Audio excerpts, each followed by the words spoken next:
Hello and welcome to a trash summary of Week 9 in the Overwatch League, plus the community MVP results from Week 9.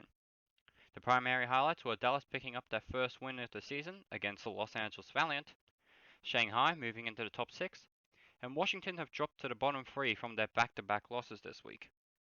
Moving on to the Toronto Defiant versus the Washington Justice match, Toronto won this match 3-1, first taking Lijiang Tower 2-0, then losing Volskaya 0-1, then winning Route 66 1-0 and Eichenwald 3-1. This left Toronto's record at 3 wins and 4 losses, with a map ratio of -2.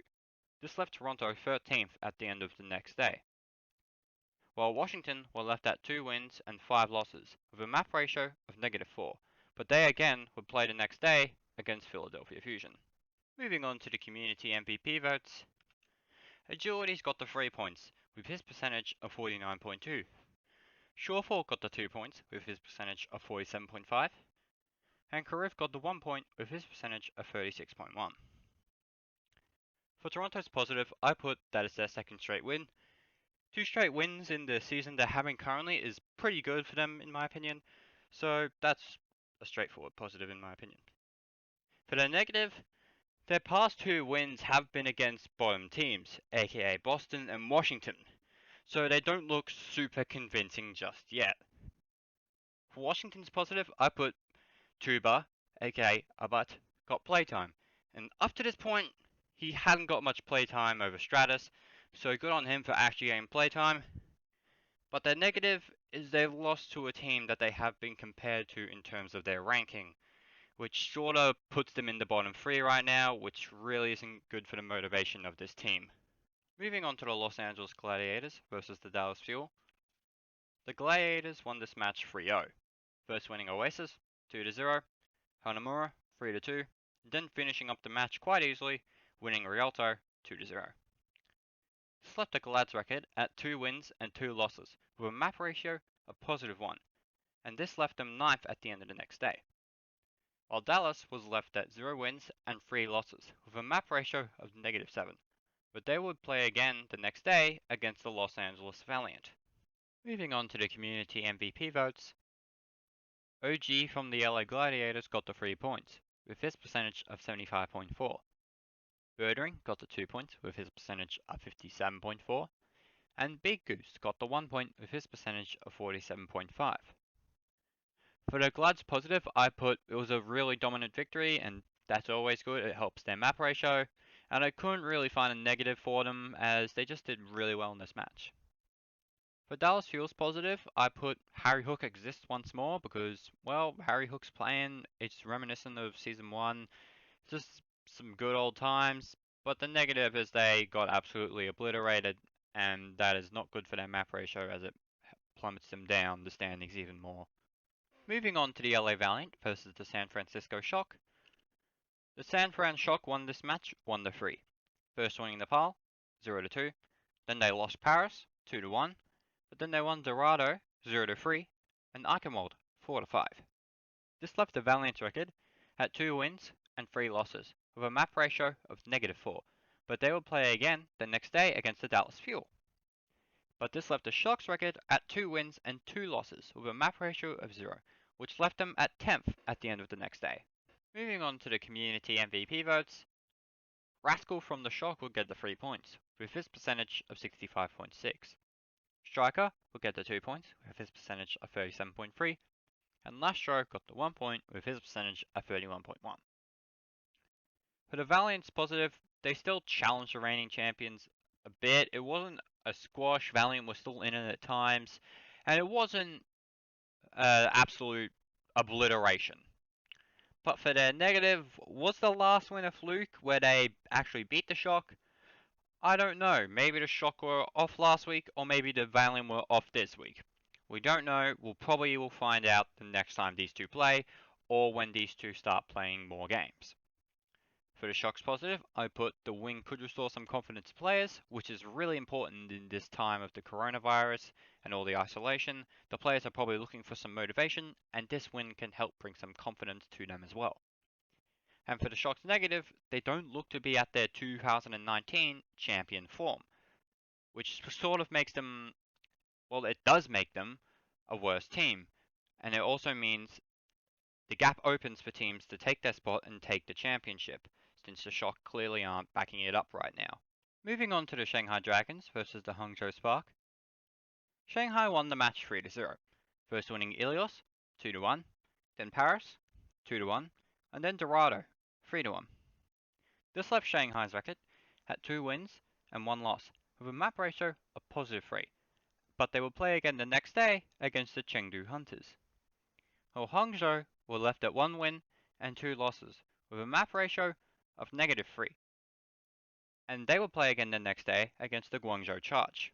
Moving on to the community MVP votes, Fleta got the 3 points, with his percentage of 72.1. Lip got the 2 points, with his percentage of 65.6, and Li Jae-gon got the 1 point, with his percentage of 49.2. Shanghai's positive, I put that it's another dominant win. This is really good for their map ratio, and it also helps them go up the standings faster. For the negative, I didn't put one because I just couldn't think of one, because they won this match quite easily. For Hangzhou's positive, I put IDK is in solid form.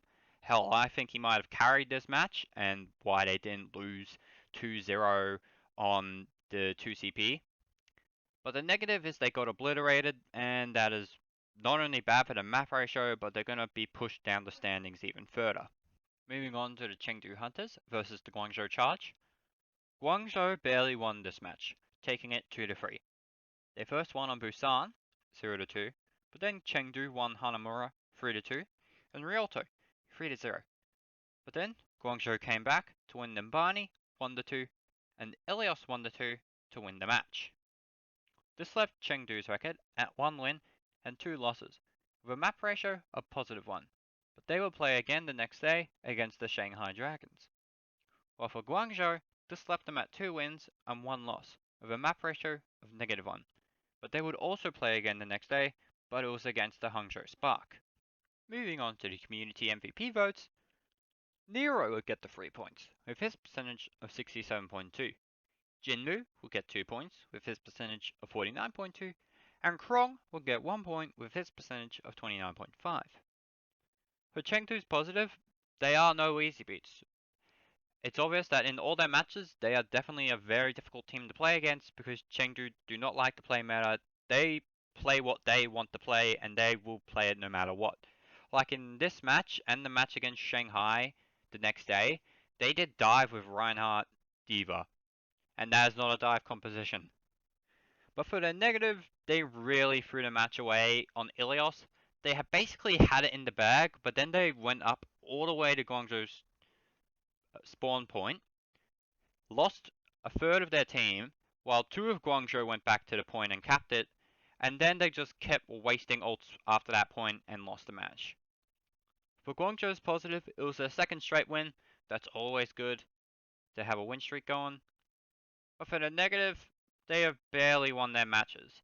They haven't been super convincing, and it seemed like in this match, the main reason they won is because Chengdu's mistakes were super obvious and super easy to take advantage of. So Guangzhou primarily need to work on looking more confident and not heavily relying on teams to make mistakes, in my opinion. Moving on to the Houston Outlaws versus the Paris Eternal. Paris won the match 1-3. They first lost the PAL 2-1, but then they won Paris 2-3, Dorado 0-2, and Hollywood 1-3.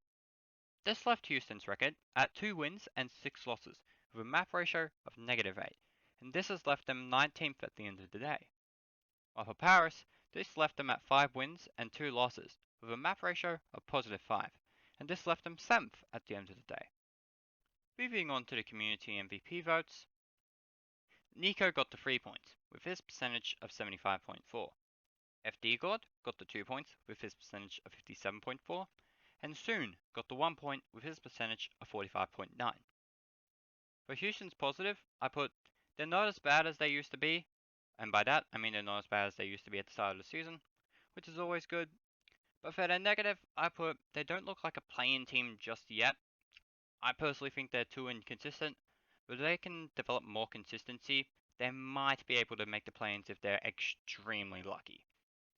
For Paris' positive, I put the solid win helps them gain some momentum, which is always good. But for their negative, they seem very affected by the hero pools, primarily in the DPS line, as when McCree is out, it seems there's a high chance that XE will also be out. Now, moving on to the Philadelphia Fusion versus the Washington Justice.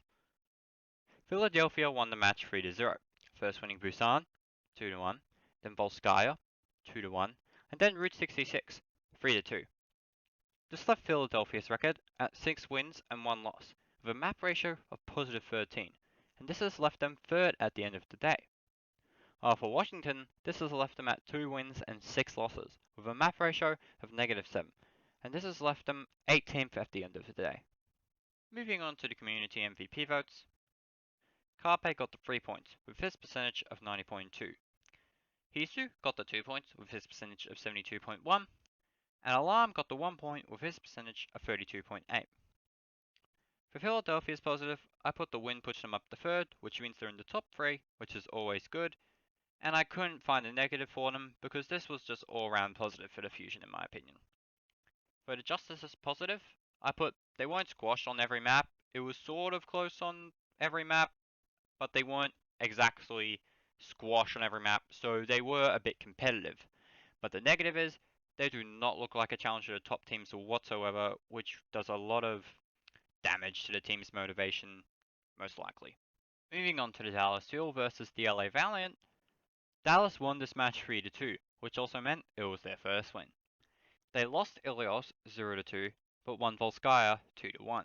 They then lost Route 66 0-3, but then Dallas would take Iconmold 3-2 and Oasis 2-0 to pick up their first win. This left Dallas at 1 win and 3 losses, with a map ratio of negative 6, and this left them 17th in the standings. While the Valiant were left at 2 wins and 4 losses, with a map ratio of negative 6, and this left them equal 14th in the rankings. Moving on to the community MVP votes, Decay got the 3 points, with his percentage of 90.2. Gamsu got the 2 points, with his percentage of 60.7, and Doha got the 1 point, with his percentage of 47.5. For Dallas is positive, they finally got a win, and winning their first match is always good for a team that hasn't won one yet. But they're negative, they are definitely getting hard carried by their DPS, and by their DPS, I mean Decay and Doha, not Zachary or AKM. They haven't done anything this season. Well, in-game that is. For the Valiant's positive, KSP is still pretty good. He still did fairly well in this match and the other match the day before. So that's some bright side. But for the negative, they were Dallas's first win. And a team will always take a confidence hit when they're the team to lose to a winless team. Moving on to the Shanghai Dragons versus the Chengdu Hunters. Shanghai won this match 1-3. They first won Busan 0-2, but then Chengdu took Volskaya 3-2, but then Shanghai won Route 66 1-2, and then Iconmold 3-4. This left Chengdu's record at 1 win and 3 losses, with a map ratio of -1, and this left them 16th at the end of the day. For Shanghai, this has left them at 3 wins and 1 loss, with a map ratio of +5, and this has left them 6th at the end of the day. Moving on to the community MVP votes, Fleder got the 3 points again, with his percentage of 54.1. Lip got the 2 points with his percentage of 45.9, and Lee Jae-gon got the 1 point with his percentage of 39.3. For Chengdu's positive, I put they still look like a competitive team, and that's always good, but the negative is they're now in the bottom 5. They may look competitive, but they aren't exactly winning all their matches.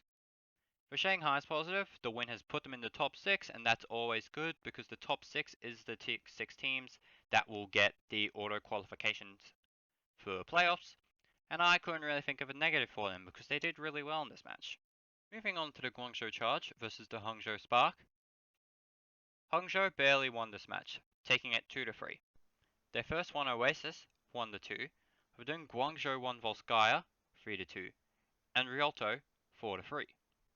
But then Hangzhou won the match by taking the next 2 maps, Iconmold 2-3, and Nepal 1-2.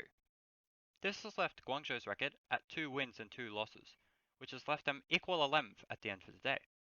While for Hangzhou, this has left them at 2 wins and 2 losses, with a map ratio of -2, which has also left them equal 11th at the end of the day. Moving on to the community MVP votes, Gooseway got the 3 points, with his percentage of 54.1. Nero got the 2 points, with his percentage of 45.9. And IDK got the 1 point, with his percentage of 44.3. For Guangzhou's positive, I put they're consistent, and being consistent is always good. But for their negative, they lost the last 2 maps. And losing the last 2 maps after you're up 2-1 is never good, and it can be a motivation or confidence hit. For Hangzhou's positive, I put the win keeps them in the top 12, which is always good.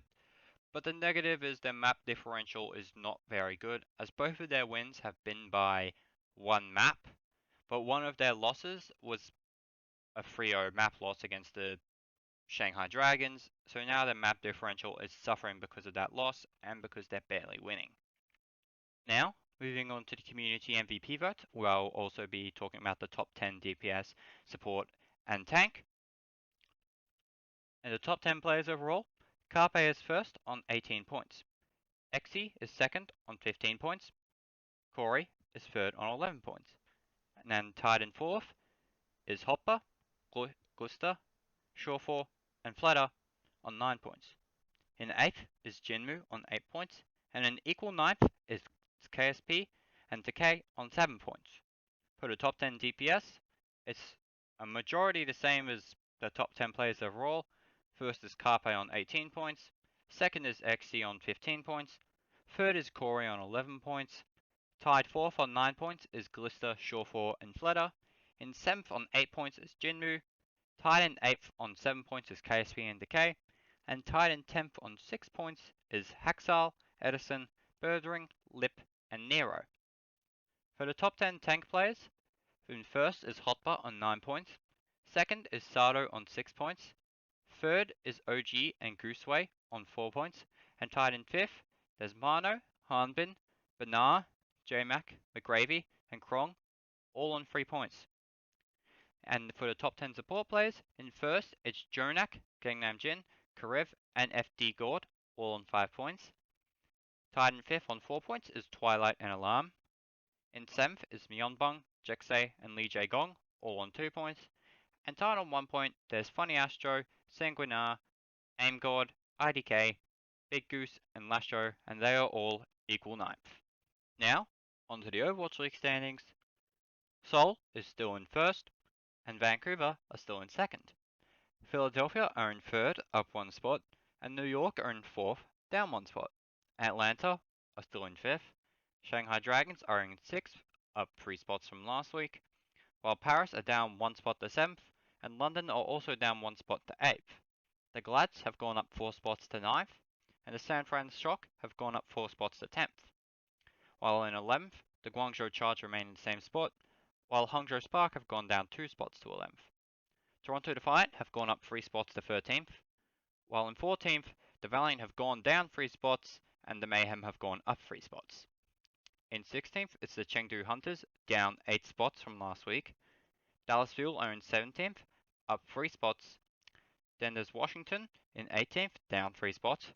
Then Houston in 19th, down 1 spot. And finally, the Boston Uprising in 20th, down 1 spot. Thank you to all those who watched the video, and please subscribe. And a big thank you to the 61 people who voted in this week's Community MVP poll.